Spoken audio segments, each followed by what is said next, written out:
This that black church cast about to make you get up. Got the devil by his neck, pastor ain't about to let up. Hey doctor, the plan to keep you sick in the mind and set up. That's why my flow surgical and every bar is a checkup. To fix you, learn to breathe, love to read the fundamentals. Next, learn to fight, start eating right, the essentials. Patience, meditation, calm the noise, increase the mental. These racists ain't playing, they try to defeat you on every level.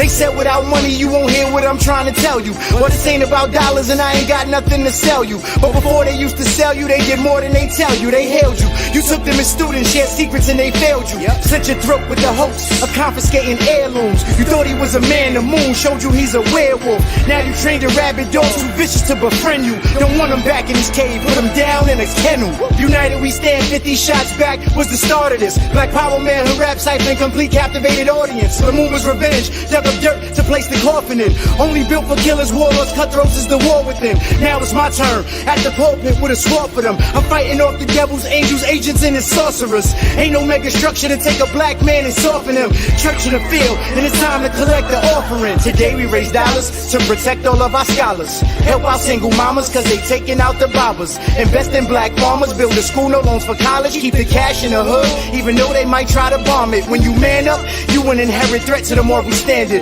of this poisonous coward, cracker, cobra commander. That don't make me G.I. Joe, I'm a soldier like a panther. My flow of words is a workout, you don't stretch your jaws, a cramp up. Congregation focus on freedom and conversation. Adopted tactics from black churches before integration.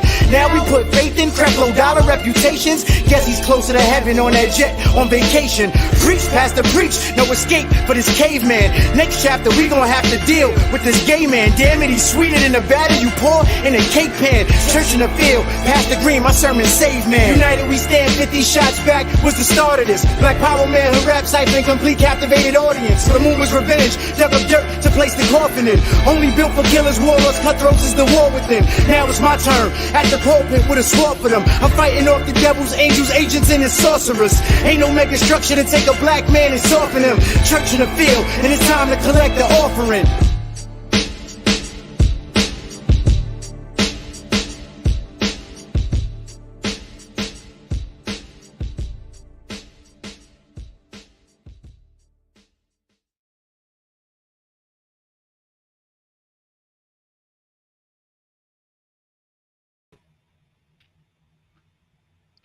Bibi Fihorie, Bibi Tumi, Kujitiwala, Amandala, Uhuru, Ukusu, wake up, clean up, and stand up, African. Shialafiani, welcome, welcome. You've now entered the war zone. You have now entered the front lines. You've entered ground zero. You have entered the war room. You have now entered the war report. Once again, thank you all for joining us. You've entered the war report with your own, his own right here, Baba Oba Olàyínká. Thank you all for joining us this evening. Those who are watching on YouTube, those who are watching on Facebook, thank you all for taking out your time to watch the program. And we are very, very glad to have you here. It's a hot day all throughout the Eastern Seaboard, all throughout the country, actually. So whatever you all are doing outside or have been doing, I hope you all are now indoors cooling off and, you know, kicking back, relaxing, and joining us right here on the War Report. Before I introduce our guest, who is no stranger to the War Report or to Do the Knowledge Radio, just want to once again remind everybody that we are now coming up on 3 Saturdays away from the historic 18th Annual African Independence Day Maya Celebration 2022, Message to the Warriors, at Malcolm X Memorial Park, located at 52nd and Pine Streets right here in Philadelphia, Pennsylvania. It is one of the crown jewels of Black August. And once again, the African Independence Day Organizing Committee, Urban Shamans Productions, along with Be Maya Incorporated, are proud to bring to you the African Independence Day Maya celebration again this year. Free event for the entire family from 12 p.m. to 8 p.m. And we are looking forward to having you all come on out, participate. We have speakers, we have African marketplace with vendors. We also have great educational performances, African dance and drum ensembles, a children's pavilion and play area with educational activities, as well as an African holistic health and wellness village.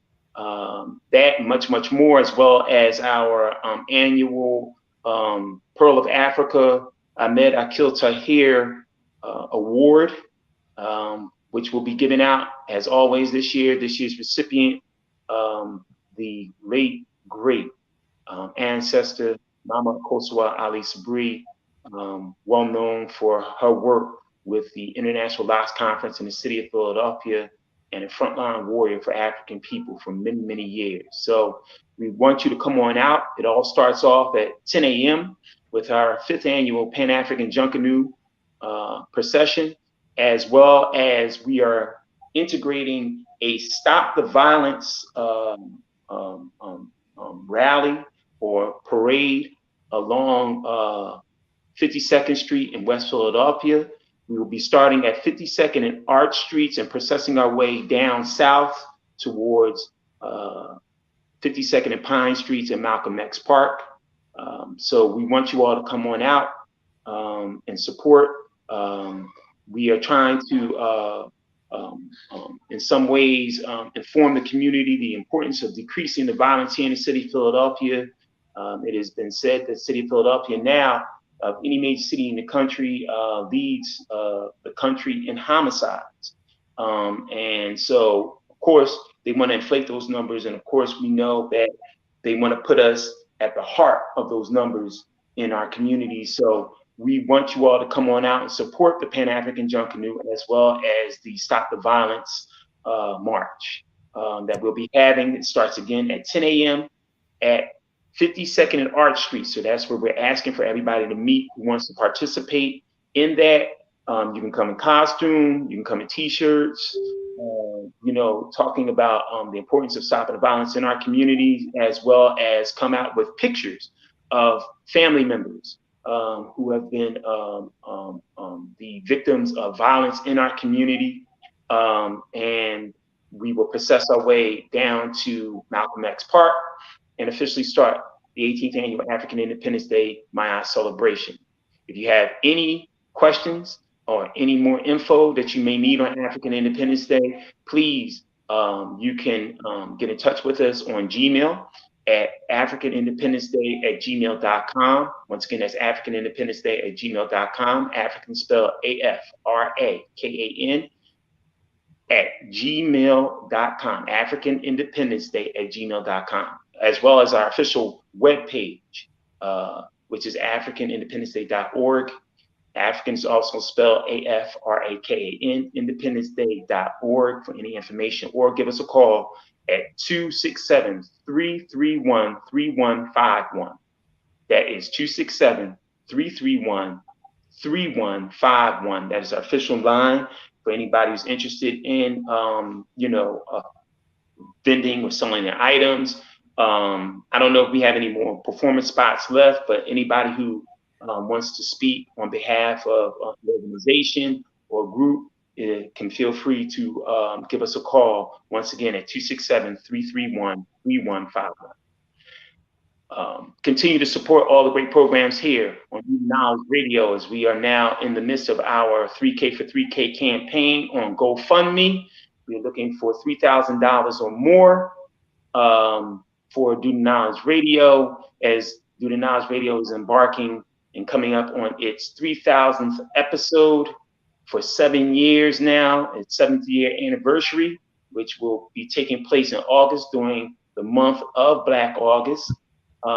So we will all want you to support this campaign for 3K for 3K on Do the Knowledge Radio. Go to GoFundMe, as well as you can also support by utilizing Cash App and PayPal. Cash App, $ Knowledge Born Allah. Once again, that is $ Knowledge Born Allah, as well as on PayPal. It is paypal.me/Do the Knowledge Radio. Once again, that is paypal.me/Do the Knowledge Radio.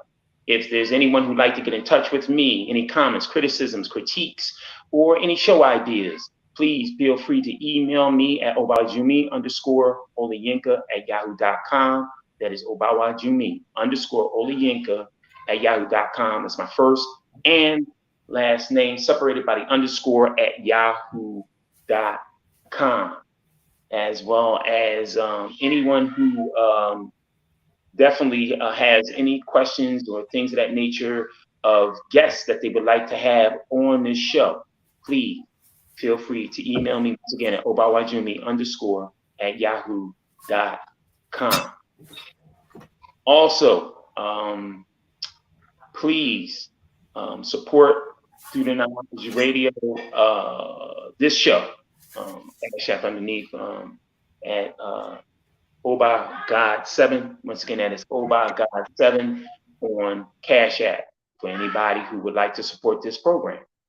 Okay, so I will talk a little bit more about African Independence Day and the 5th annual Pan-African Junk Canoe at the end of the program. But right now, I'm going to bring on our guest, who's no stranger. We just had him. Just seemed like we had you yesterday, Baba. But glad to have him back because, as I said, we were going to have him back. I'm working closely with Baba Imhotep, our guest this evening, with our national Race First rally. But next week, from July the 24th to July 31st, we are having the National Race First Awareness Week, which was implemented last year. And we're going to talk about tonight the importance of National Race First Awareness Week, as well as the Race First rallies that are going on throughout cities throughout this country on the target date, August the 27th. In a city near you. We are having one here in Philadelphia that I am conducting and leading, as well as, of course, in Baltimore City, Tubman City, aka Tubman City, by our guest this evening of Pan-African Liberation Movement in Baltimore, Maryland, Tubman City, the one and only Baba Imhotep Fatiu. Abibi Fodie, Baba, welcome to the War Report once again. Abibi Fodie, as always, I'm blessed and honored to be on the platform. It's an excellent platform. It's providing the means that we need to raise the consciousness of our people. So as always, I think it's an honor, and I want to extend thanks to you for just being a part of this process and opening this platform up in collaboration with Knowledge Born Allah. Thank you, Madasi. Let's get started because for the last couple of weeks, I'm sure people have been seeing on their feeds on, Facebook or on Instagram, this National Race First Awareness Week. Let's talk about National Race First Awareness Week, and then we can get into the Race First rallies and go from there. But the significance of National Race First Awareness Week and where it is located in terms of the calendar is very, very interesting, Baba, because it is actually the last weekend in the month of July, and it leads us right into August, and we understand the significance and history of Black August as far as Africans here in America and Africans throughout the world, throughout the diaspora and throughout the world. So let's talk about what was your inspiration, your motivation, what was the idea and thought behind the development of National Race First Awareness Week and where it was strategically placed on the calendar the last week in the month of July? Yeah, great question. So the basic inspiration behind the National Race First Awareness Week actually grew out of just understanding the need to emphasize our Africanity, our Blackness. So the week serves as a similar time when we could centralize that energy, because our awareness around our Blackness is crucial to our overall collective healing, because we are in a healing process as we are also striving for this sovereignty. It's simultaneous. As we're striving for sovereignty, we also seeking to heal. And one of the ways to heal ourselves in the midst of nothing but whiteness is to soak ourselves in black. So it made sense for us to have a week where, not to say that this is the only time period that we should think about race first. Race first should be our overall way of life, but the week became a time period when all that energy can be concentrated, and we could do several similar things in an effort to raise up what it means to be race first. And it also allows us to transition smoothly into Black August, because one of the things that I realize is that we must claim as much time and space as we can and allot it to blackness. There is not, we don't have enough black celebrations as it is. I know many people might say, oh, another this or another that, because we don't understand the importance of culture. We don't understand how vital culture is. So when you're in the midst of another people's way of life, everything you see, hear, speak, or smell, or taste is not of you. That's damaging. That's psychologically damaging. So we combat that by doing the total opposite, by thinking, speaking, eating, smelling, and tasting nothing but black. So we need as many black spaces and black times as we can possibly, usher in through the ancestral inspiration. It should be ancestrally inspired so it lands correctly and it be in alignment with what we've already been doing. So Race First, the National Race First Awareness Week it's in alignment. It's ancestrally aligned, mandated, and commissioned. So we can't go wrong with it. We can only go right. I wanted to try to have along other representatives of the National Race First Rally Committee on tonight, and hopefully they'll come on because we all represent various different cities who are part of this national initiative.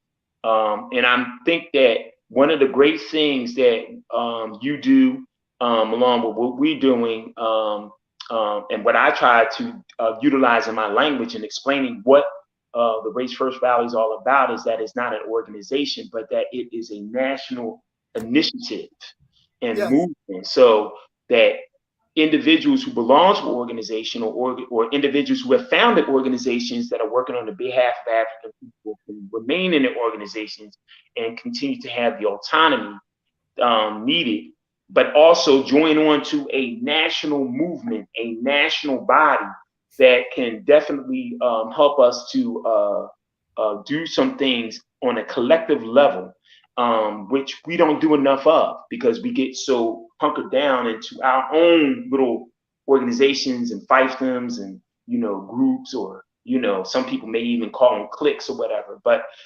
it's really, really important that we stress that in the language that we're using for those individuals who are representing the Race First Committee. Yes, that's crucial to the overall thinking. What I always stress, and I would like to just stress it here now, is that when we say race first, we are saying that we're going to place us first now, but not only in terms of words. Like, so it's a proclamation that becomes philosophy, that becomes a way of life. So it's the movement, it's the initiative. So in one sense, let's say you do have an organization, you may be working out of Washington, D.C. That may be as far as you work, it's in Washington, D.C. But when you lock into the Race First movement, it allows you to take what you have local and now it becomes national. And I think that a great deal of the work that has to be done is that we must become national in the sense that we can begin to move on a national level. Because if we're not thinking on a national level, we're not going to impact ourselves the way that we need to be impacted as a people, and subsequently the way that we need to impact the society that we are organizing within. At the end of the day, we are organizing within the boundaries of the USA. We cannot deny that. We are organizing within the boundaries of the United States of America. But we need to take our organizing to the next level, to the national level, because from national we can become more international. So for those of us who say sovereignty or Pan-Africanism, things of that nature, we have to be broad enough in our thinking. So race first, it's solely a strategic banner that allows us to work together on a national platform, right? So one doesn't have to relinquish organizational autonomy, organizational sovereignty. You retain all of that. You retain all of that. We're saying, let's plug into this national network. Let's work together. Let's get in sync with whatever the race first principles are. Let's get in sync with the race first definition, how it's being defined. And let's go do the work. That's what we're saying with race first. The idea of it also speaks to something that you spoke very eloquently about after the situation went down, the tragedy that went down with many of the brothers and sisters who were victims of that shooting in Buffalo. The idea that historically, with us as a people, it seems that we work off of emotion. So we're very upset, we're very angry, we're very, very bothered by things that happen to us. When police brutalize and terrorize African people, because that's what it is police terrorism. Mm-hmm. And, they, beat and injure someone like Freddie Gray or kill Breonna Taylor or George Floyd or Trayvon Martin. The list goes on and on and on. We get angry, we get upset. We may even go out, quote unquote, what white people in the media loves to use this term, riot and loot. But the fact of the matter is that after the anger, the initial anger wears off, then we go back to our position, of normalcy and lack of activity. But by having something like race first come into play, you have a situation where I feel, and this is one thing that you spoke to, you begin to set up a mechanism that can respond to things on a national level. So if someone does something to us as a people, no matter where we may be at, you in Baltimore City, me in Philly, you know what I'm saying? Good to see my brother Obafemi, in Pine Bluff. We have a national response team that can deal with that situation accordingly. You know what I'm saying? And that's what we lack. And that's where organization comes in. So that's where that moniker that we use for the Race First rally, let's get organized, comes into play. Yes. So could you speak to that? Yes, that's very, very important. And yes, let's get organized is what it's all about. And in terms of the reason why the emphasis is at the national level, because we have to be able to respond to things nationally. But national response is not an automatic response. See, national response isn't an automatic response. National response is cultivated. National response is fostered. It's something that is developed over time. There are specific ingredients that goes into national response. So I like to break it down very simple. So from national, pushing the race first to the national level, we're seeking to build national consciousness. And the national consciousness allows us to produce a national identity. Now we can nationally identify as the same body of people. So out of our national identity, it becomes easier for us to produce national solidarity. So we got national consciousness, national identity. Now we have national solidarity. So once we have national solidarity, whereas though we feel we have that solidarity, we're tight, we are in sync, we're standing on the same principles. So now we can get to national feeling. So national consciousness, national identity, national solidarity. Now we're at national feeling. So that means that I feel for you, Baba Oba. I feel for Obafemi. That's a feeling. There is an intimacy there now. And out of national feeling is when we can have a national response. The national feeling is what's going to allow us to produce it, because if something happens to any of us anywhere, we're going to feel it. Not like what we typically see. What we typically see is an external situation stimulating us solely emotionally, but the emotions simmers down. So I'm not speaking about that. National feeling is not something that's solely stimulated from the external act. National feeling comes from the fact that you identify with the person or people who have sustained the injury from the injustice. So it's not just the injustice, it's the people who have sustained the injury that you feel and you relate to. That's what allows us to move as a national body, and we can produce national response.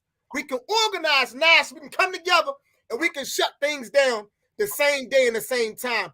When we organize like that, we're not organized like that. So we can't do it. We can't do it. We're not organized. We're not doing what our brothers and sisters did in the 1800s.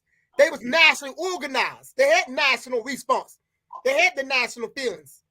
Even Dr. King, say what you want about Dr. King, but within his movement, he produced national feeling. So they were able to produce a national response within his group and get things done. What we do today is we super and maximally analyze the problem. That's it. And then fight and debate against each other. Well, you two, you worry about too much economics, or y'all keep on talking about reading, or y'all keep talking about chemistry. That's what we do in the 21st century. And I'm not talking about the people we say the deaf, dumb, and blind. I'm not talking about them. I'm talking the ones that walk around saying they knowledge. I'm talking the ones that's got these names that got 16 letters in it. I'm talking about these individuals. I'm talking those of us that saying we're Garveyites. Those of us that saying we follow Malcolm X. Those of us saying that we follow Cheikh Anta Diop. I'm talking about those individuals. That's right. Like all we do is super and maximally analyze the problem and fight amongst each other and infight.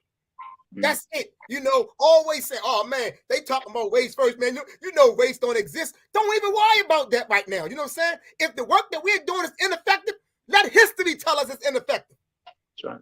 If I'm doing something that's ineffective, then you go do the thing that's effective. That's it.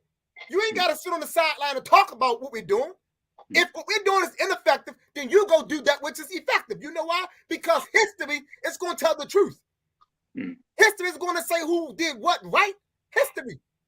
And that's what we got to get to. So we don't have national response because there is no national feeling. We don't feel for each other nationally. We just disturbed because something just happened. And we just jump on board and just follow suit like shit. But we don't really care to that degree like that. You know, we're not disturbed at night. We're not bothered.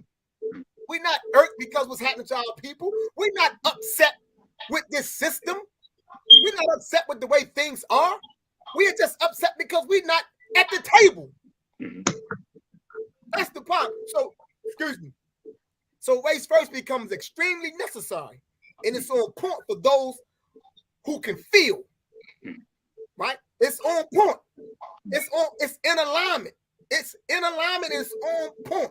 We have to be able to respond at a national level. We have to be able to demonstrate high levels of organizational capacity. And we're not doing that.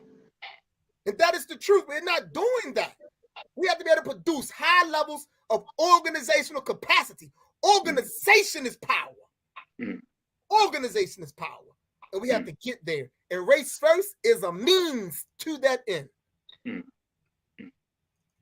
Let me introduce two of my comrades and colleagues.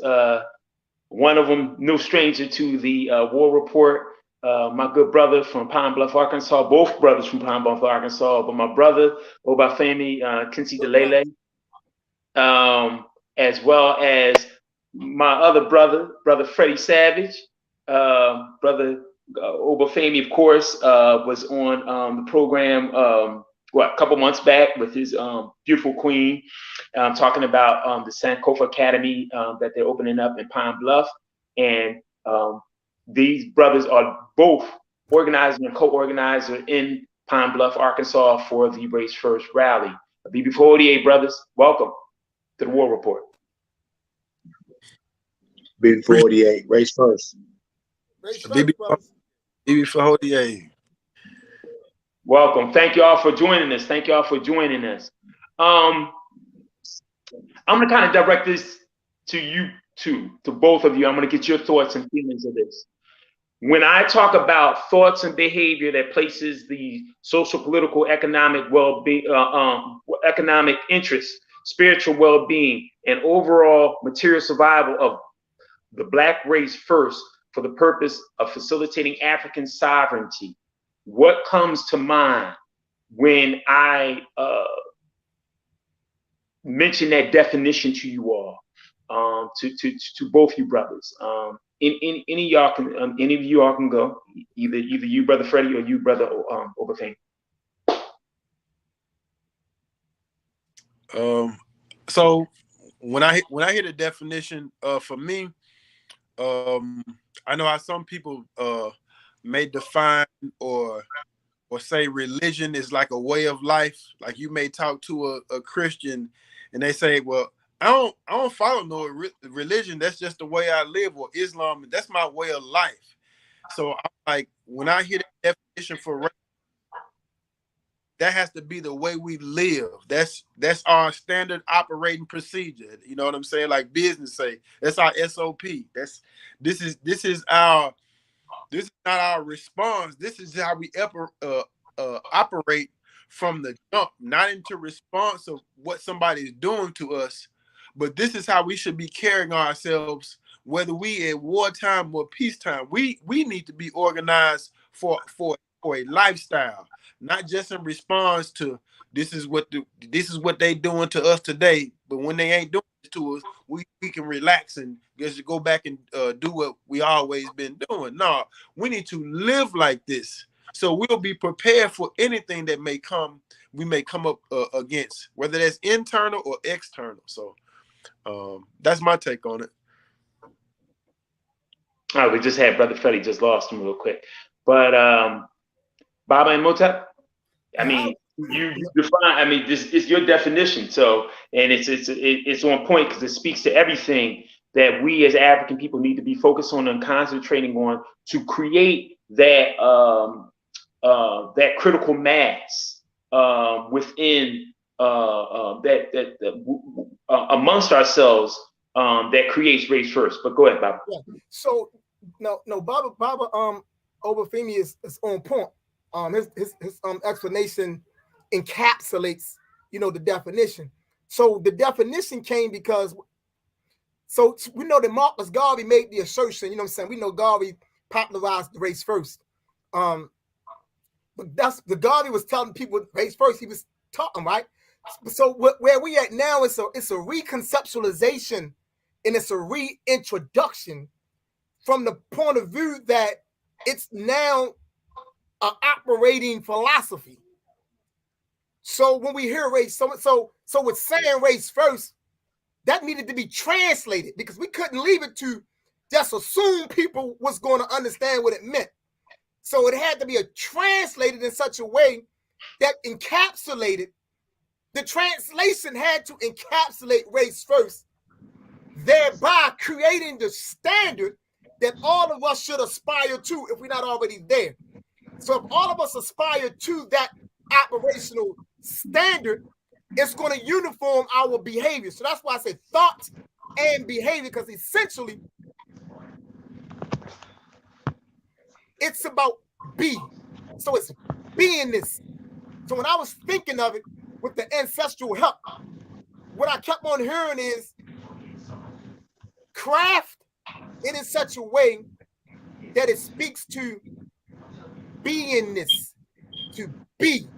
And that's what that is about. That is how we are to be always. Brother Freddie? Yeah, I totally agree with both of the brothers. Are just man, it's all really national. It's a national opportunity for us to get a place of unity. Like I mean, like you say, at some point, we come together on certain things and issues. But when you say race first, when you say the race first of thoughts and behavior, it gives you that opportunity. Everybody don't care what you think. You know what I mean? Everybody don't care how you behave. So when you join something national like this, like when you join something that has a respect for core principles, which we know there's 10 core principles that, you know, the thought and behavior is really our total survival because it predicates upon your thought and behavior. Because if you're thinking ignorantly, you're gonna behave ignorant. So that is very vital to our survival. That's my thoughts. Cool. When you think about the ideas of the 10 most important things that the Race First initiative is striving to disseminate to the people. When you think about Black consciousness, Black pride, Black solidarity, Black socialization, Black economics, Black politics, Black ideology, Black defense, Black survival, and Black empowerment. When you think about those things, in explaining it to the people who are attending our various different rallies, how vital is it that they walk away from the rally renewed, restored, and reinvigorated by these 10 core principles of race first? Either one of y'all brothers can jump in. So for me, like even with constructing those 10 principles, when those 10 principles are actionable collectively, it will put in a semblance of what we mean by sovereignty. So those principles are stepping stones to aid us on this task to bringing about African sovereignty. So what I would like to see always take place at every single rally nationally is I would like to see new people plug into an organization that's there. That's what I would like to see that. So that's why it's my hopes that as we are promoting where we, our respective cities, that we're asking other organizations, Black organizations, to come out and set up information tables.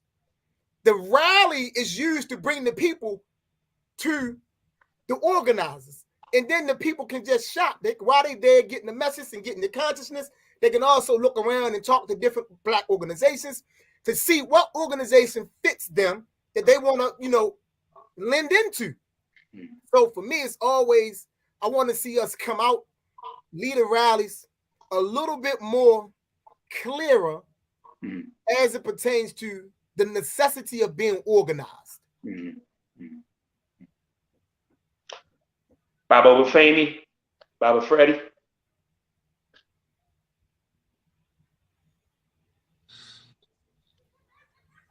My sentiments kind of piggyback, just resonate with what Baba Imhotep said. Really like to see new faces, but not just faces. We're talking about people who understand what it is that we're doing, why we're doing what we're doing. Last year, we had, I would say, there was a lot of individuals. So some were tied to organizations already. And we got a chance to meet some new people last year. So I've been, doing some work to just keep that contact, keep that line of communication open. because you know we all not in the same areas, but I think the biggest thing is, you know, like I said, we want to bring in people who are about that work. You know what I'm saying? Like this, I'm a worker, and so if you ain't prepared to work, it's like it.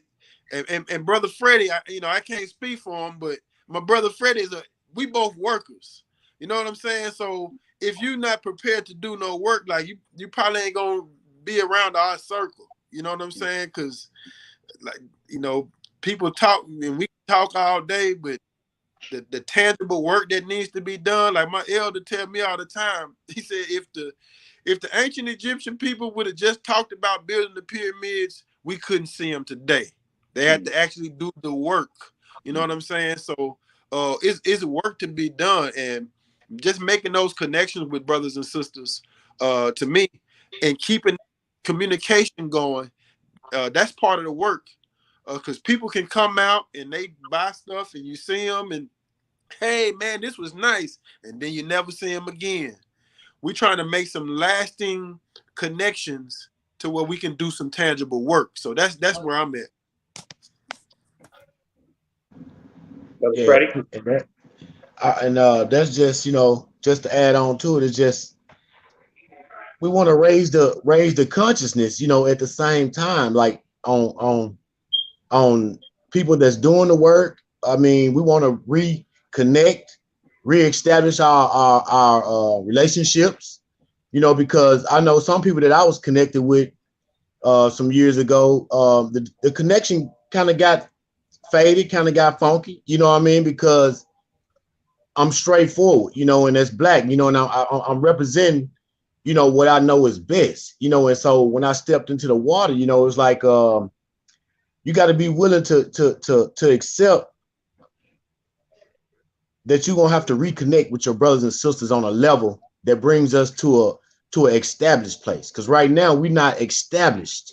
You know, we all over the place with each other. You know, we got our own separate things going on, but we never find a place to be established amongst each other. So I think our rallies, you know, is to expect people to get established, to get reconnected, to start rebuilding connections and rebuilding relationships, and to bring new people into the fold of the love. You know, we've been known, like, I mean, people watch a lot of they listen to music and they do all this type of stuff, but we got to learn that it's a discord, it's a disconnect going on between us and other things, you know, other people. So we gotta learn to reconnect and reestablish at all given times that's you know, presented and unpresented, so we can build a strong connection. So I think out of the Race First rally, we just got to make the connections. You know, we got to be able to make connections.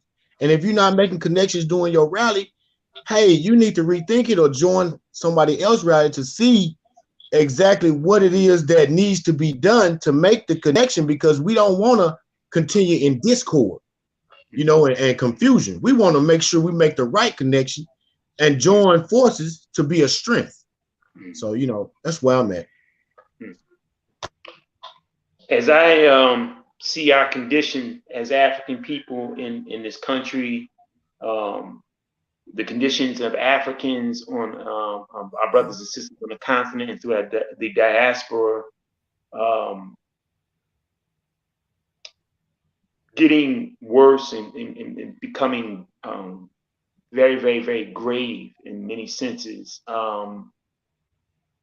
When you introduce this Race First rally and reintroduce people to Race First, one of the questions I get posed a lot in my travels, just in Philadelphia alone, is to what end?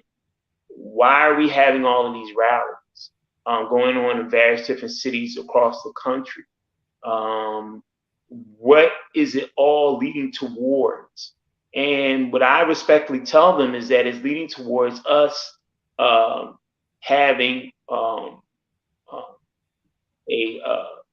national Race First conference that, you know, we tentatively, that Baba Imhotep and all of us have talked about and tentatively have scheduled for 2025.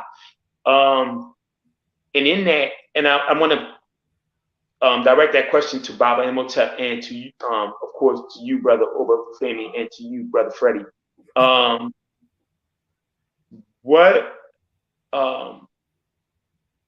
will take place at this particular national convention that we'll have for Race First tentatively for 2025, and what will come out of that by having the rallies that we've had prior to the convention itself? So I would say this, like with any long-term ideal, the idea starts off as a seed, and as you begin to consistently do the work leading up to it, that seed grow and it develops. So I would say at this point here, what I can say is that the convention is going to happen. How that convention look, it's going to be the result of many different minds as being a part of that, because we got to get this right. And in getting it right, it's going to take some scientific thought. By scientific thought, I mean us being able to look at previous conventions, looking at the 1800s, and just figuring out what was they doing back, what did they do then, and what we can pull from that, and what new can we bring to it. Tentatively, if the capacity is there, I would like to see brothers and sisters from different walks of life who have passions in certain areas of the work that we do. I would like to see those brothers and sisters come together. I'll give an example. I would like to see all the brothers and sisters who feel like we should be focused on Black economics. Then all y'all come together, you know what I'm saying, over the next 3 days, work something out. You know what I'm saying? Come to an agreement on a race first Black economic agenda, right? Something that's sound. You know, the brothers and sisters we need to be into politics. You know, y'all come together and let's craft out what that Black political agenda can look like, and so on and so forth. And then I would like to see it break off like that. Now that's going to take some organizational capacity. It's most definitely doable, but it's going to take some real organizing and some serious people to do it. Because I would like for us to leave from the convention with a national race first agenda. A national race first agenda. We each go back to our respective areas. We work that agenda for 2 years and reconvene in 2 years. And then we can go through what worked, what didn't work, best practices, and we can begin to hone and systematize the struggle. So we can leave for another generation a system of how to do this work. Because right now, everybody's just shooting from the hip. They're just shooting from the hip. You know, and I'm not the kind of person that shoots from the hip. I like to do a lot of studying, crafting things out, being very conceptual, systematized. That's me. And if you're paying attention, you know, you can kind of see that now, just where we at in the race first. That's how I like to move. I don't like to shoot from the hip. So tentatively, I would like to see it unfold like that.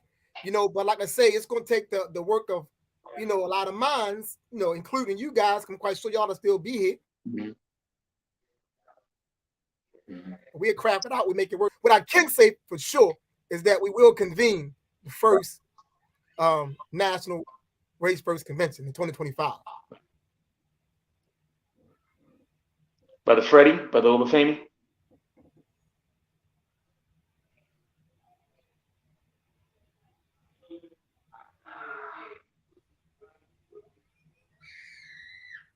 Y'all thoughts, y'all feelings on race first rallies that we're having that will lead eventually to our 2025 national convention?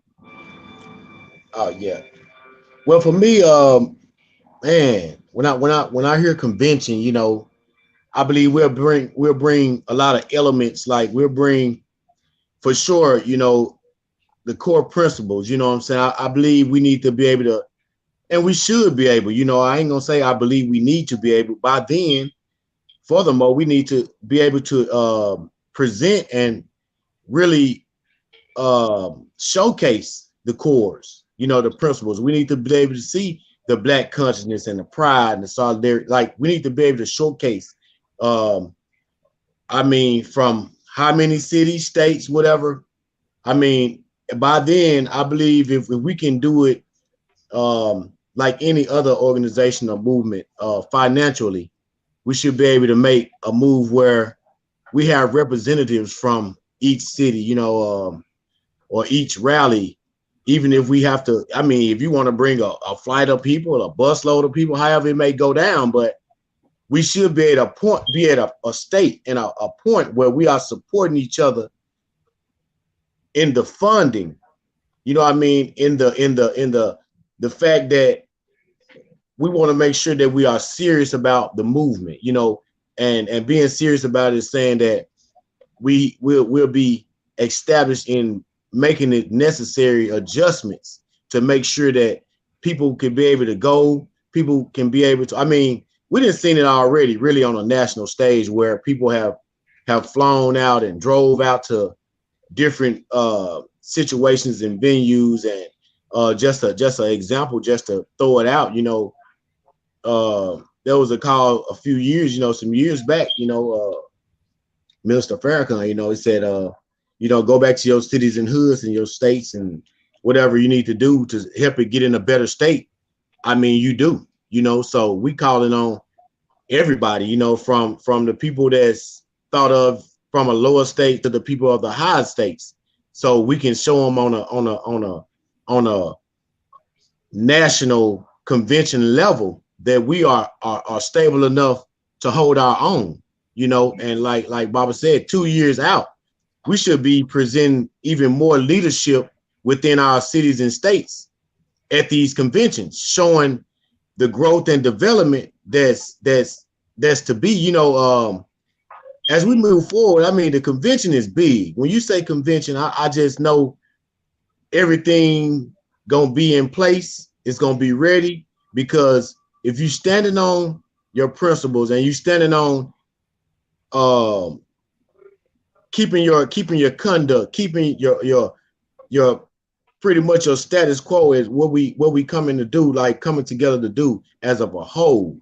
You know, we can do that with flying colors. You know, no doubt. I can just see how it grow from the race first rallies within the first year to the third year. Even I believe if we would have knew from the jump, you know, from the start, we would have been on that first wave. But I can see the growth within just finding out on at the spare of the moment how the energy connected with, how the ancestors was connecting the dots and making sure that the people that was put on this core platform was in alignment with what's needed to be done. So I believe really the convention is going to be a level to showcase what we have built within the rallies for these few years, 5 years, and it'll really showcase where we could go and where we're supposed to already be, you know.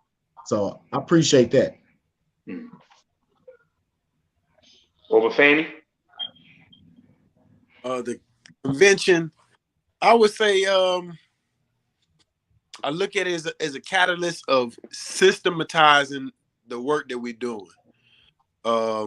And like, you know, there's work going on all over the country, you know what I'm saying?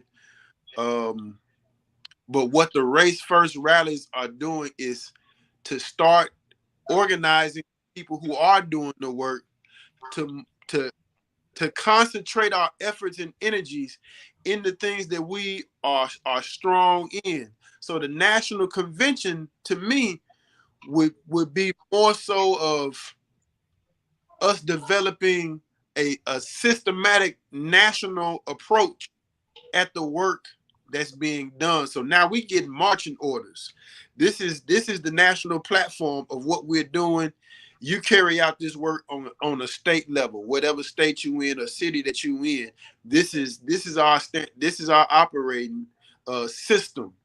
for our collective, our collective, I won't say organization, but the people who are doing the work, because like I said, we all in different organizations, Right. but we all moving on that one accord with understanding we need to move race first in whatever it is that we do. Right. That's the core of what we are. So if we understand that, the national convention, I think, will be that place to where we marching orders, or we're giving some marching orders to carry out in our respective states, that we have a system in place now to operate from. Yeah, I like that. I appreciate both of y'all explanations and feedback, and it allows me to know that thought is being placed into what we're doing. It allows me to know that we see the same. Because as long as we standing in the same book and working from the same page, you know what I'm saying, we can get a whole lot done. Because oftentimes we'll be in different books. We'll be in different books and on different pages. And and that internal confusion, it destroys our organizational efforts. But where we are at and how we have moved, and if we stay consistent and understanding that nothing great is built overnight. Because oftentimes what happens is this: you bring a group of people together. Some of us been organizing longer than others, and we had a different place in our frustration levels. I give an example. So you might get a person that's been doing the work for, let's say, 7 years. Then you get another person that's been doing it for 20 years. Somebody's probably been doing it for 30 years, right? The person who's doing it the longest probably have experienced more hurt, betrayal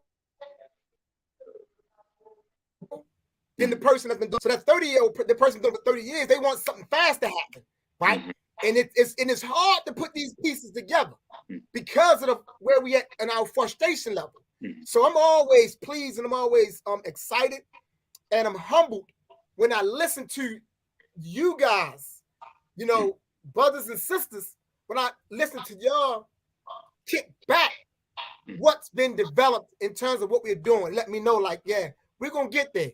Taking our little steps, but we going in this particular direction. We're going to produce what needs to be produced, right? We on task. We just got to continue. We on task. And like what you said, Brother Freddie, was on point. That convention, we should be able to bring a certain amount of people. We should know flying, whatever. We should be able to do that because this is the crown. This is the crown glory. Like, this is what we've been working towards to get here. So we can have this national dialogue and put some things in place, like you say, Baba Femi, to get the marching orders. Now, this is the platform. We got it now. Because up until this point, everybody got their own book. So that's why we all over the place.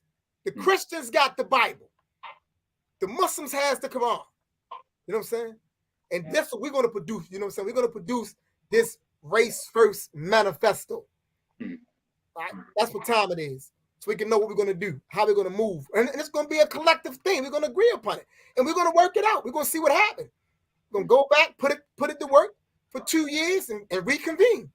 That's how we're going to do it. We're going to follow the format that's been laid down. We need to convene to have these type of discussions and dialogues to examine the work, the efficacy of what we're doing, right? We need to be able to examine and evaluate what we're doing. How many people are we touching? Who are we transforming? That's what it comes down to. How are we supporting each other? How are we demonstrating race first amongst ourselves? Because anything that you profess or promote, you should be living it. You should be living it. And now oftentimes what happens, they don't live. We should be living it. Like I saw some shirts you posted today, Baba Obafemi. I think it's the ones that says African, AFRI with the line and something, so it was the red and green shirt. Right. So I was ready to jump straight in your inbox because you see what I got on now, right? So right. I was ready to jump straight in the inbox and put my order in for another 4 for the whole fam again, right? So we're gonna have that conversation. I do want to get 4 of those red ones though. So I'm gonna just Okay. check with you on the sizes and stuff like that. Now I want to get that, but we got to be doing that. Right. We got to demonstrate race first amongst us, right? Because the naysayers are going to exist. They will not go away. Their existence is predicated upon them hoping that you fail, hoping that I fail, hoping that we fail. That's how they live. That's how they thrive. So they are going to look for holes and gaps. So we have to be able to say race first works. How I know? Because it's working amongst us. I'm from Philly. Bob is from Baltimore. Freddie is from, Pine Bluff. Overfemi is from Pine Bluff. Queen Tahira is from Cincinnati. And so on and so forth. And we're making it work. It's not easy, but we're making it work. So we can demonstrate on a small scale that we can come together and organize together and work together, and we can magnify it. So we have to make sure that what we're demonstrating is tight. We got to live the principles. That's our job. We got to live the definition. That's our job. That's our task. That's our responsibility. That's what it comes down to. I have 2 more questions for you all, but this is a question I'm actually kind of direct solely to you, Baba. And if y'all brothers want to chime in on this question, I think it's a very interesting question. When we introduced this idea, or reintroduced, should I say, the idea of race first, we're having rallies around this idea. We're moving towards a national convention so that we can create the national body in areas such as economics, such as agriculture, such as education, so forth and so on, to create this race first manifesto and then begin to implement it in the interest of African liberation and sovereignty. You're going to have those individuals who may think that this race first movement is solely for those individuals and exclusively for individuals who are of the African-centered mindset. We talked about earlier the idea of individuals who belong to organizations, who have formed organizations, that they can keep their organizational autonomy and things of that nature, but join on to this national initiative, this national platform. But let's speak to the individuals who are of particular religious faiths, scientific ideologies, individuals who may not be quote unquote African centered per se, individuals who may be, how does this speak to individuals who are Israelites, who are gods, Earths, Nubians, Moors? Can they be a part of this race first initiative? Because there may be some that may say, oh, well, that's just dealing with all of that, African centered stuff, that all that, African, excuse my language, African shit or whatever. I ain't really into that. You know what I'm saying? That's not doing anything for me because I see myself as being this, and I don't necessarily connect with those ideas, regardless if they may have been birthed from somebody like the Right Excellent Honorable Marcus Garvey or whomever. I'm just ain't with that, so I'm not joining on to that. But how do we inform those individuals who may think or have misinformation that somehow, some way, this race first movement is something that's just exclusive for individuals who are of the African-centered mindset and African-centered lifestyle? No, that's a great question. I like to tell people this, not necessarily for an individual who's African-centered. It's more so for any individual who totally identifies with his blackness.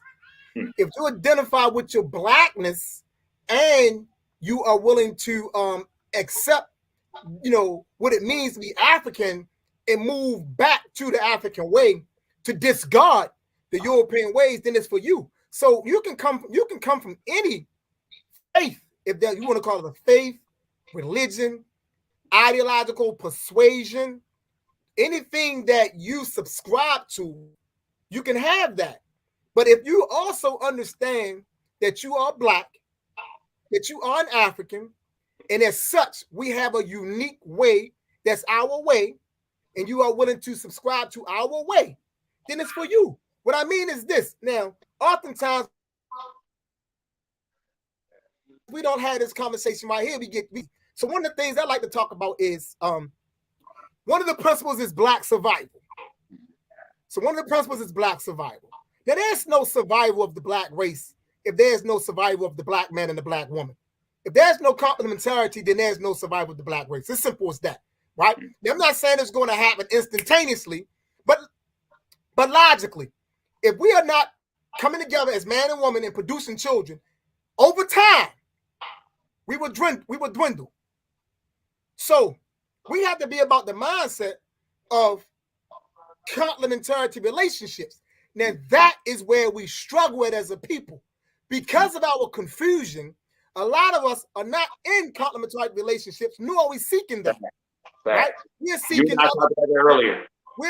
other forms of relationships. Now, that doesn't fit in with race first, because race first is also about race preservation. Self-preservation is a law of race first. Self-preservation is one of the laws. Self-love is one of the laws of race first.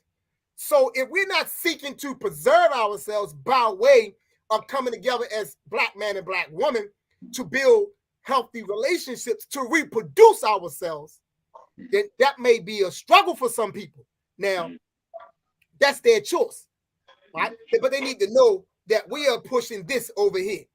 We're not about pushing anything against you.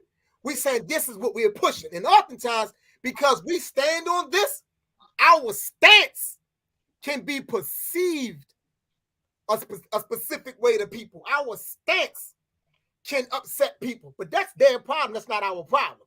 Right. Well, I say it all the time. Race first is for anybody that's race first. Right.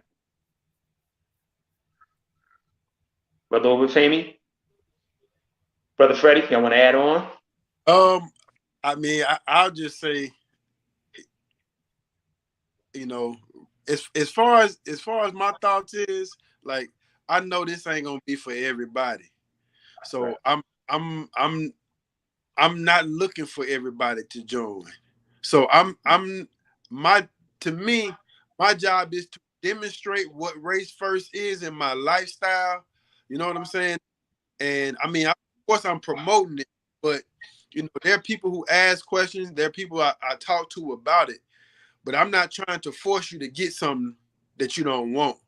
I mean, I wish that our people would understand it, but you know, I do think there is room for individuals in different, you know, faiths or organizations that may not be African centered, because I build with brothers and sisters who are Moors, who Israelites, who Christians, who Nation of Islam. Like I have discourse with brothers and sisters in these organizations, so we can have decent conversation and understanding. And you know, my premise is, look, it's kind of like, yo, we all we got. You know what I'm saying? Like, I'm my brother's keeper. You say you in the Nation of Islam, but if it come down to it, brother, we gonna have to fight side by side. You understand what I'm saying? So my brothers who say they're Israelites, when it come down to it, you know, you my neighbor. So we gonna have to figure this out, because what I see is, I think me and Freddie done talked about this several times.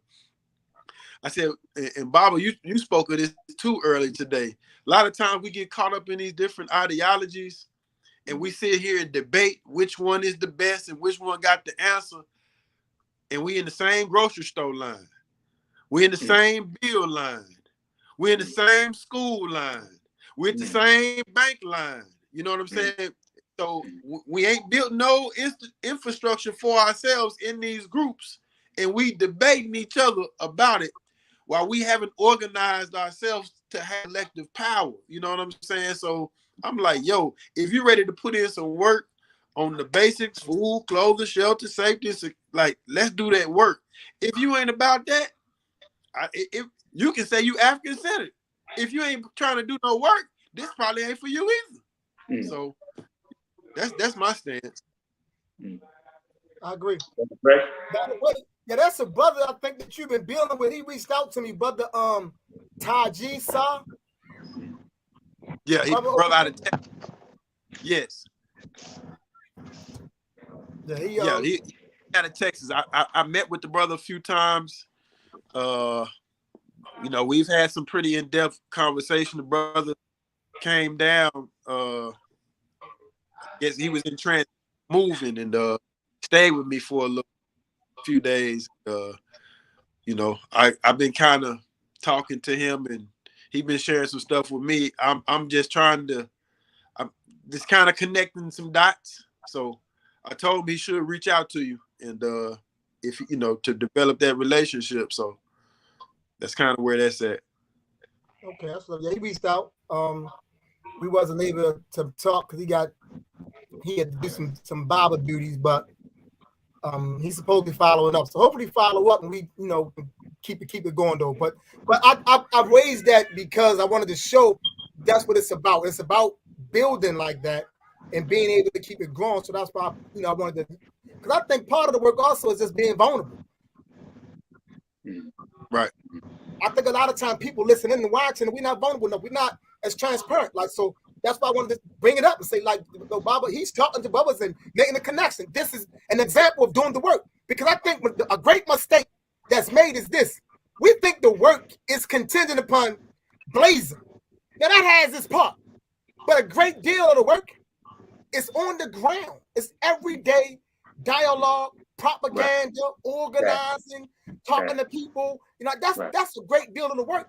But I think that for some reason, because we have become so frustrated and so confused, that we think that the work, if y'all ain't blazing, we ain't blazing yet, man, y'all ain't doing nothing then. No, there's not a single revolution that ever took place in history, a single movement that didn't have, you see what I'm saying, a significant amount of frontline people doing frontline work. Right. So I wanted to just share that and let people see, like, you know, we building, we are connecting with individuals. That's race first. Yes, indeed. Connecting the dots, because the moment we connect the dots, we build something massive. So I wanted to put that to the audience. Brother Freddie, did you want to add on or, you know, speak to that? Oh yeah, I mean that's Bobby hit it on top, like making those connections, because I really, nor do any of us know how we connect amongst each other when we make a connection. Like by him connecting brother with Bobby Imhotep, he has something else to offer besides what brother Oba, you know, got.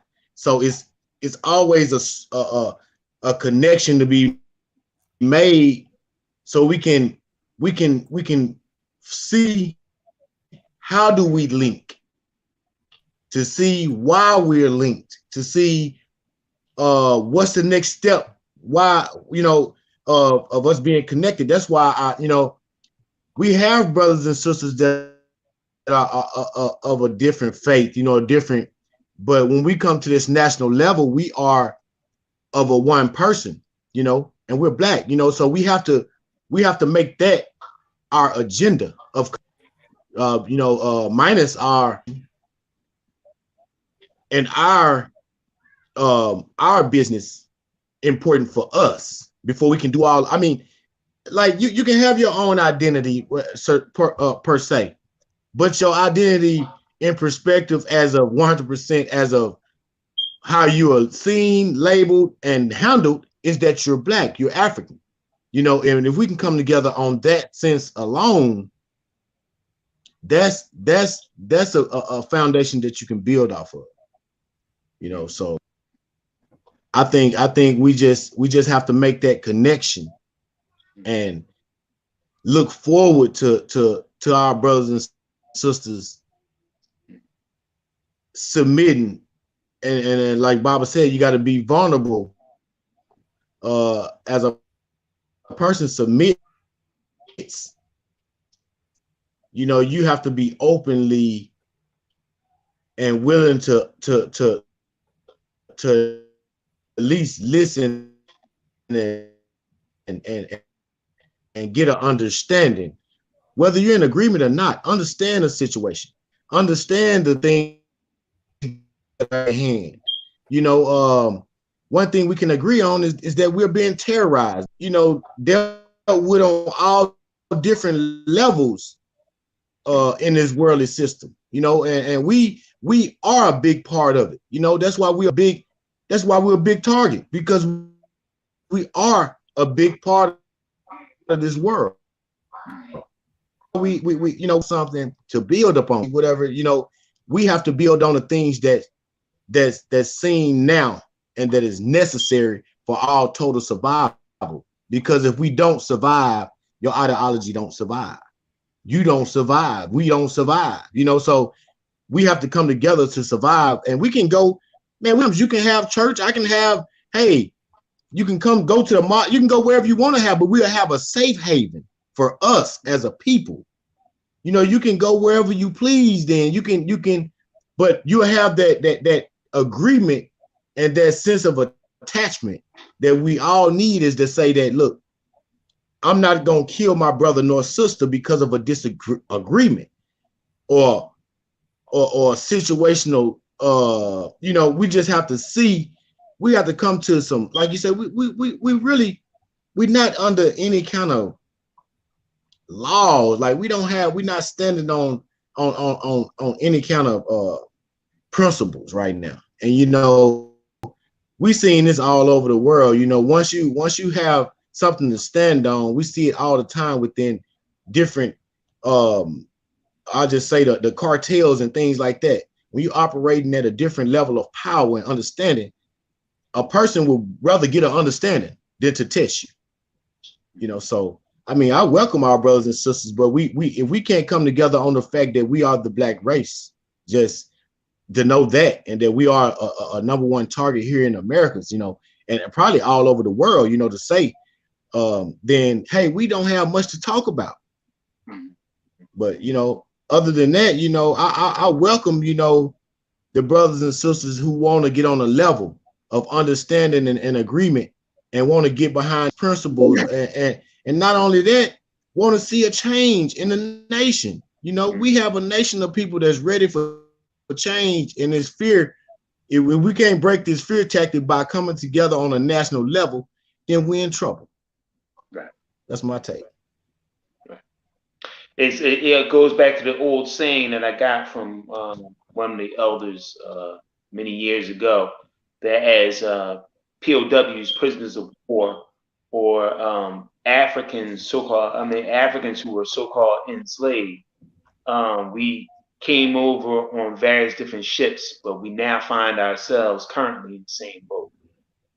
And I think that speaks to where we're talking about, that, you know, that we're going to need each other at some particular point. And what better way to bring us together than not only our condition, but our blackness, as Baba Imhotep spoke to. My next question, pretty much my last question, is going back to National Race First Awareness Week. How can individuals in their home participate in National Race First Awareness Week, Baba Imhotep? How can they, what kind of activities can they do with their family to participate in National Race First Awareness Week? And what are some of the things that you are going to be doing in your home, possibly with your family and your children, as well as you, Baba Obafemi, and as well as Baba Freddie Gray, Freddie Savage? What are you all going to be doing for Race First, National Race First Awareness Week? But what are some of the things that people can do to be a part of this initiative, Baba? I think like last year, my emphasis is on the affirming and the celebrating of our blackness. And I think one of the things that should take place in the homes is there should be some conversation around race first. We should be introducing somebody, children if possible, grandchildren if possible, but just having that conversation about race first. I think that should take place. In addition to that, there should be an emphasis on blacking out that week. So what I'm planning to do, like I did last year, is make sure that we watch a certain black documentary every day, have that race first conversation every day. Try to creating a race first event. My plan is to do something on the first day. I don't know what they're gonna look like yet, but I'm most definitely going to do some type of a national race first awareness week event. It may be online so other people can partake in it. Spending, I try to tell people, if you're not spending black, try to spend black that week, and try to just find a black organization that you can just support. Just say, I'm going to support this organization. They're doing good work. I'm gonna send them $30. I'm gonna send them $20. Whatever your pockets can spare, send it.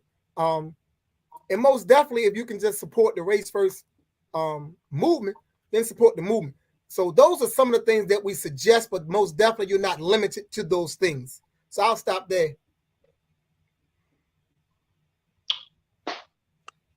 So here, me and Freddie will probably be going live, just discussing and sharing about what race first is, the definition, talking about the upcoming rally, and just trying to do some prep work, and pretty much at the house, like we'll be, like we watching Malcolm today.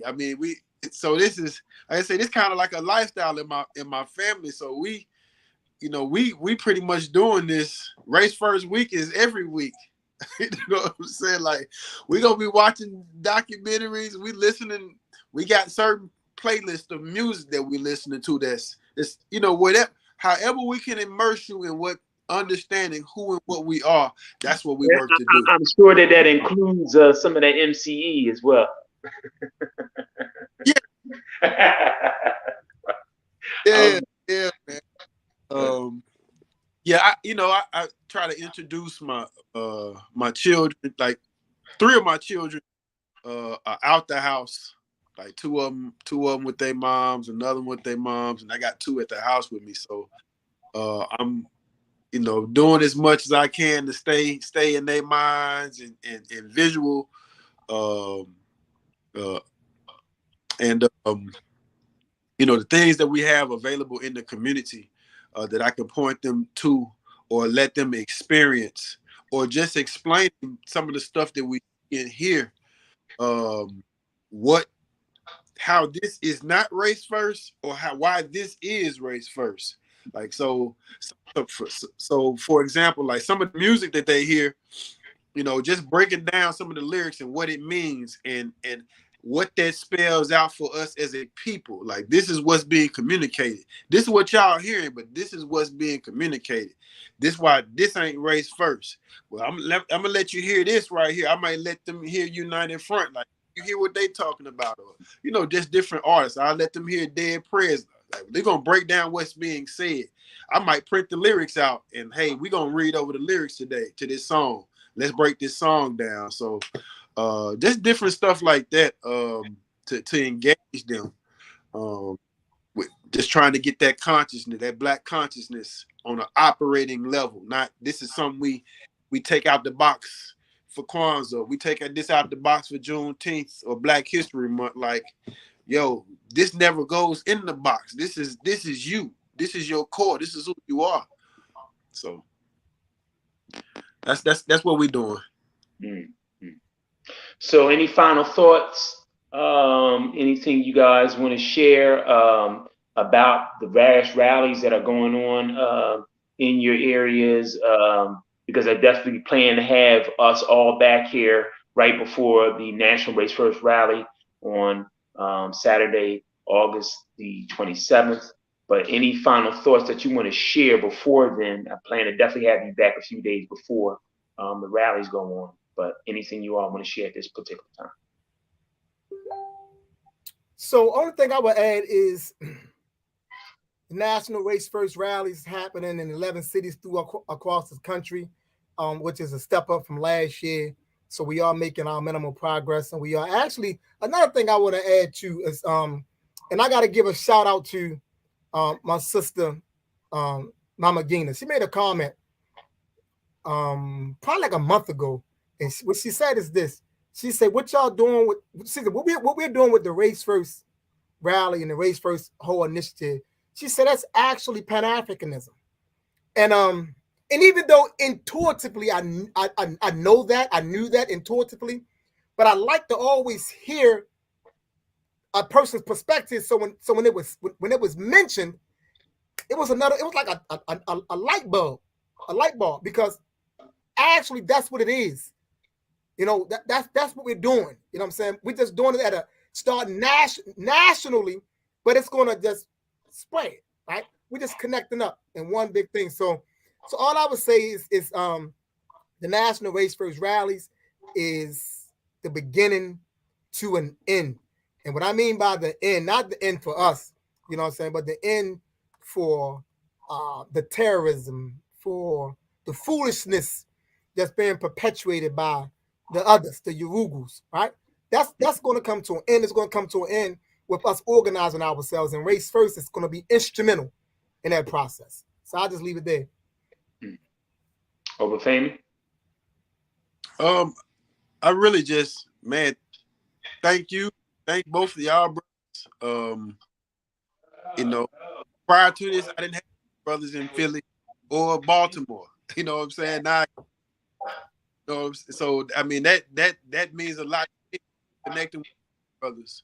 You know, y'all are seeing me, so you know, I listen to what y'all have to say. I follow y'all movements, and so I'm learning.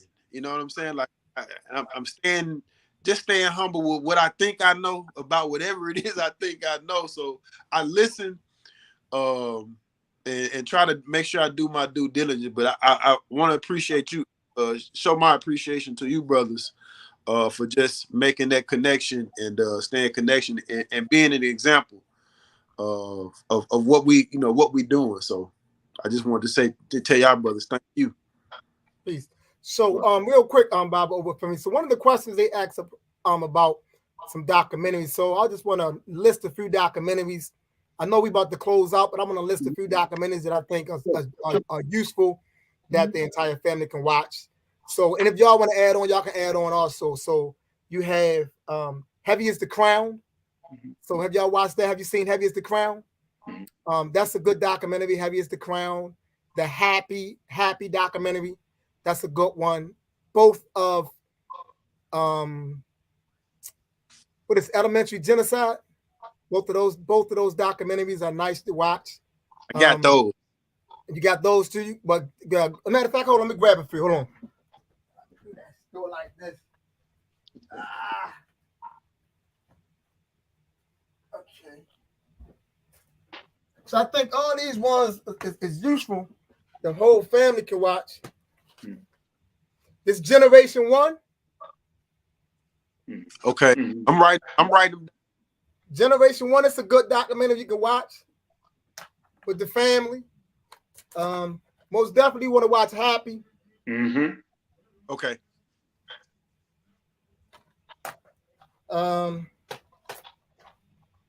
These are good too. Up from Slavery. Good documentary. I think we watched those. Yep.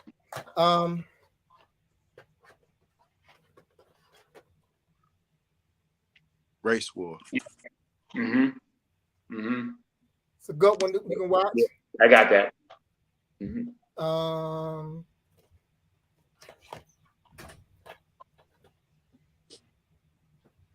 Yeah. You say gentrified or gentrification? Gentrified. Okay.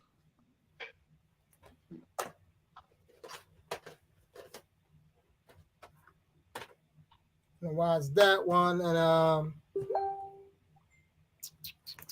most definitely add this in there. Question. Yeah. Yes. Yeah. So yeah. We definitely. How about this one? That's made by the same people. They made this one also. Yeah. Yep. That's pretty much like almost like the part 2 to it. Yep. What's the name? Footprints of Pan-Africanism. Footprints of Pan-Africanism. Footprints of Pan-Africanism. Yep. So I think I watched that one. I think I watched that one last. There's a streaming platform called Quayle TV, and they had it on there. COINTELPRO. yes, 101. Mm-hmm. Okay. So that was a few, but I probably list some other ones because I got quite a few other ones. So I'll probably list some more also. Just listen so people can have them. Also, the more popular ones, the ones like Hidden Colors, parts 1, 2, 3, and 4. I intentionally left them off, but they are okay though. Oh, really? Yeah, we got all of those. But one I definitely won't leave off, and not because I was a part of it, but that's the Independence Day Project by Professor Carlton Jones. Excellent. I got that earlier this year. Yes, sir. Yes, sir. Yeah, I got that earlier. Also, too, Out of Darkness is excellent as well. And there's another one that is very, very, very that is superb. It's superb, but it's not talked about very much. One called Banished. Yeah. Banished is excellent. Yeah. Talks about the idea of land barons taking away land that was Black-owned land, in which they buried their their ancestors on this land, and this is ancestral land that white robber barons took, illegally from Black families, and this has been going on throughout the South for many, many years. And I know, you may know a lot about that yourself personally, Bob Obafemi being from, Pine Bluff, Arkansas. But a lot of that documentary was filmed in Arkansas and in those areas in the South. Yeah, it's called Banished. So that's an excellent one to add to the list for National Race First Awareness Week. So let me add this. Every documentary that I put up, you can watch it with the entire family. Yes. I am a proponent that our children need to be exposed to the hardcore reality of our situation. Right? So none of the ones that I put up is filled with profanity or nudity or anything like that. But it deals specifically with the hardcore reality of our situation. The more our children are confronted with the truth, the better they are to assimilate and operate in truth. So every single documentary that I put up, you can watch with a 4-year-old or a 10-year-old. I watch all of those documentaries with my children. They watch all those documentaries. Okay. I didn't but there are certain ones that, that has other stuff in it that I didn't put up. But those particular ones that I put up, if you can get your hands on them or you can Google them or whatever, they are appropriate and it makes for good conversation with your child. Okay. Well, hey, I've been writing them down, so I got some homework to do.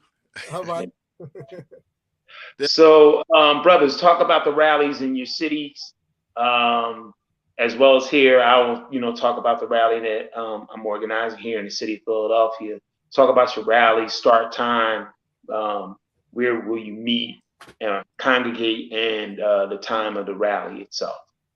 So, as always, Baltimore is consistent. We meeting on Drew Hill Avenue and Lafayette Avenue. That's the Henry Highland Garnett Park. Try to meet there around 1 p.m., 1:15. But we start walking around 1:45. We'll walk over to the Lafayette Square Park, which is only 13-minute walk.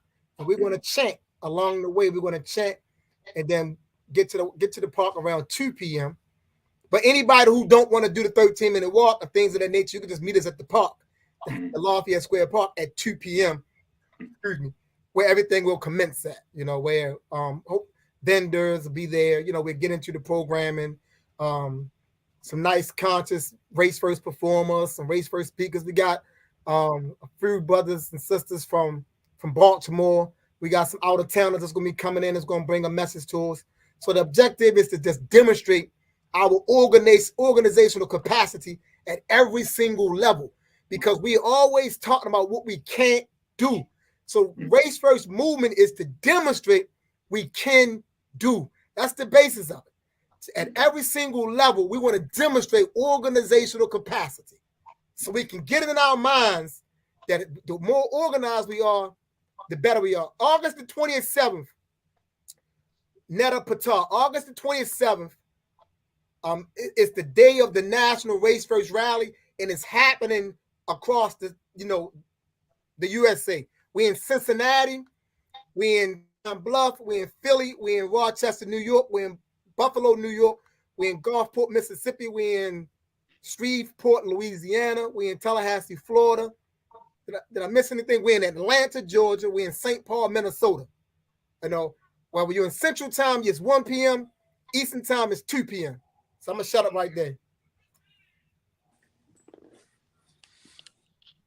Yo, so Pine Bluff, Arkansas, August 27th, Race First Rally.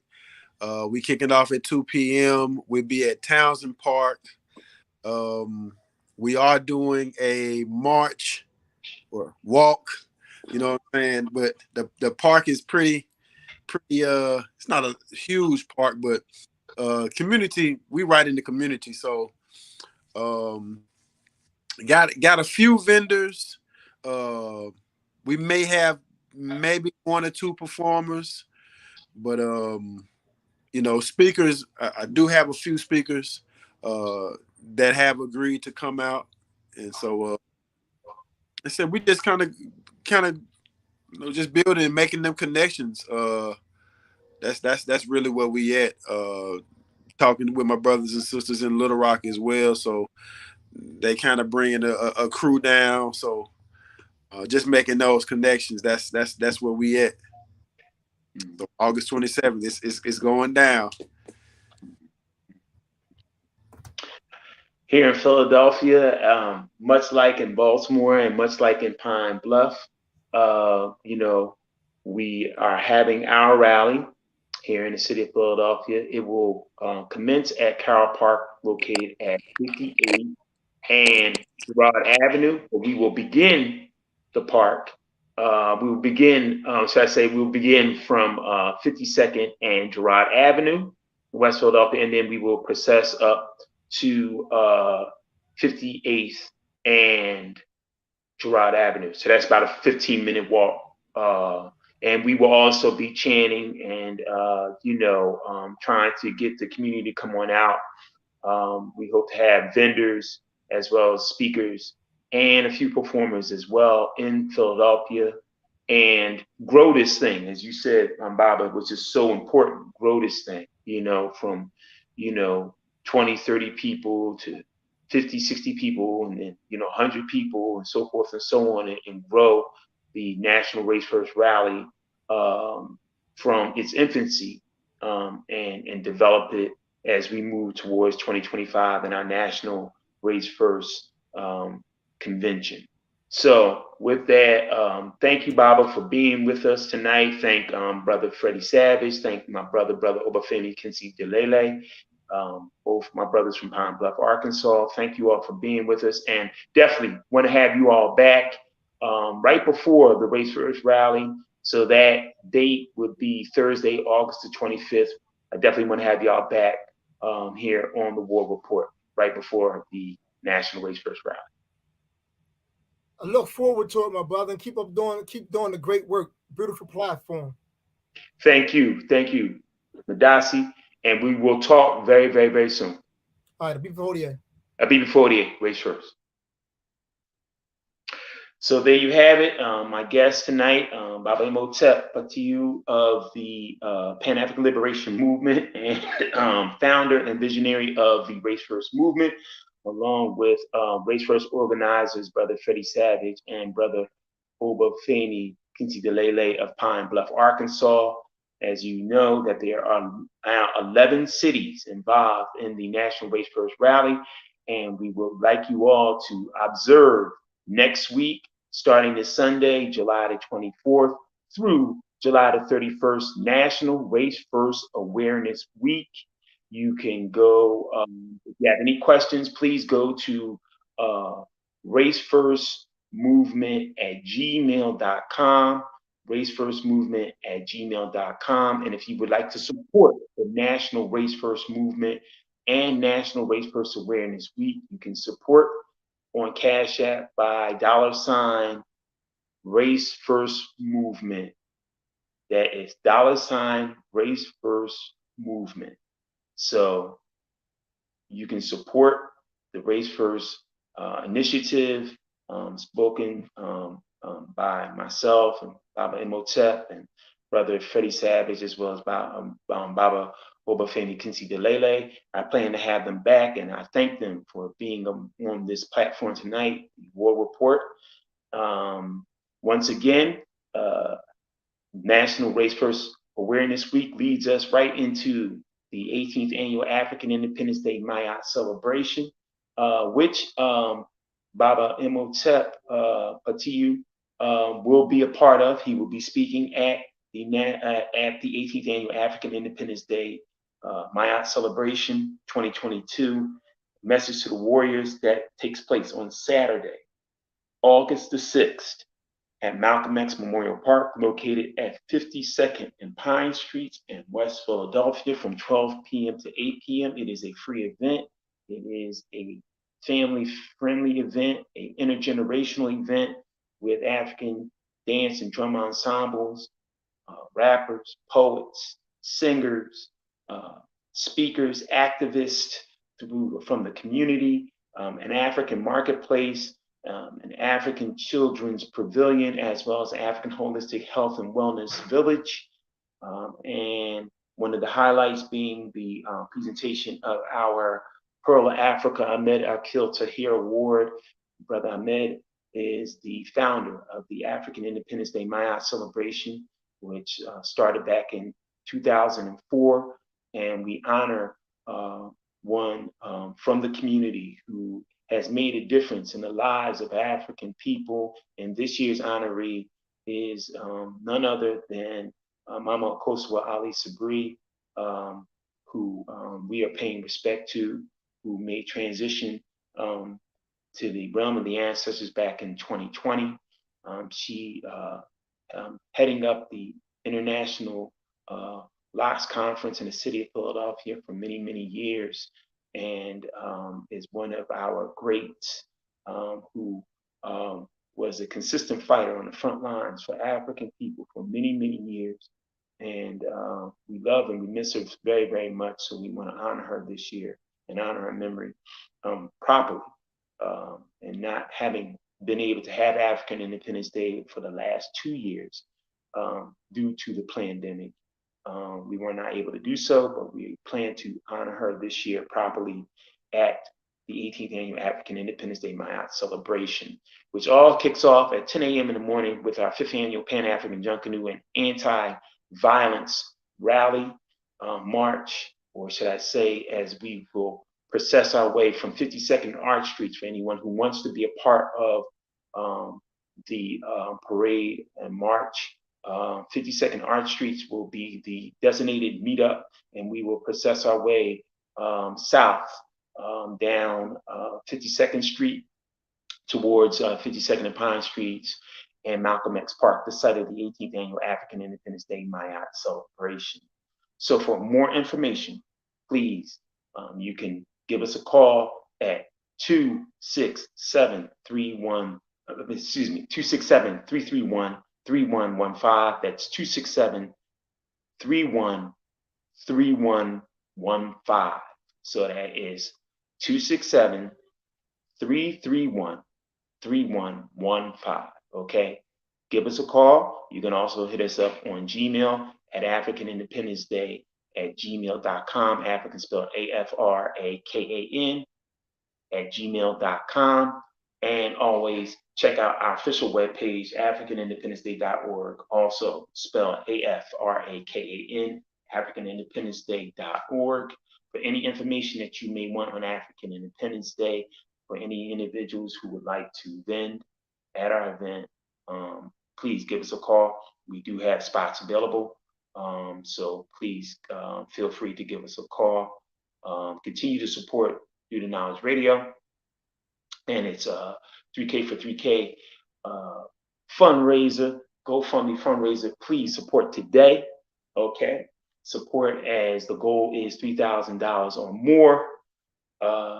As this platform, Due to Knowledge Radio, is coming up on its 3,000th episode and its 7th year anniversary on the weekend of August the 27th and 28th. So please support today, as tomorrow, all day on Due to Knowledge Radio, we will have 3K for 3K GoFundMe Friday, all types of guests from, I think, 11 in the morning to 11 or 12 at night. So we will have a God-a-thon as we had last weekend, last Friday, Saturday, and Sunday. We're having another God-a-thon tomorrow. So please join host Knowledge Born Alive right here on Due to Knowledge Radio for our God-a-thon. A lot of hosts, a lot of guests to be stopping by throughout the God-a-thon, as it is all a part of the 3K for 3K GoFundMe fundraiser right here on Due to Knowledge Radio. And you can also support Due to Knowledge Radio on Cash App and on PayPal at $ Knowledge Born Alive. Once again, that is $ Knowledge Born Alive, as well as on PayPal at paypal.me/Due to Knowledge Radio, paypal.me/Due to Knowledge Radio. If you like to or have any questions from me, comments, critiques, criticisms, or any opinions or any show ideas, please feel free to email me directly at obawajumi_Olàyínká@yahoo.com. That is obawajumi_Olàyínká@yahoo.com. That is my first and last name separated by underscore at yahoo.com. And if you would like to be a guest of the program, also email me directly at obawajumi_Olàyínká@yahoo.com. That is obawajumi_Olàyínká@yahoo.com. So I look forward to seeing you all same black time, same black channel next week for another edition of the War Report right here on Due to Knowledge Radio. Thank you all for joining us. And I'm looking forward to seeing you all next week as we approach the 18th Annual African Independence Day Mayat celebration. Don't forget to observe from January the 24th, this Sunday, to January the 31st, National Race First Awareness Week. With that, I'd like to say BB48, BB Tumi, Kujiti Wala, Ubuntu, Uhuru, Ukusu, wake up, clean up, stand up, African. Odabo. Till next week, I'll see you then. Black Power.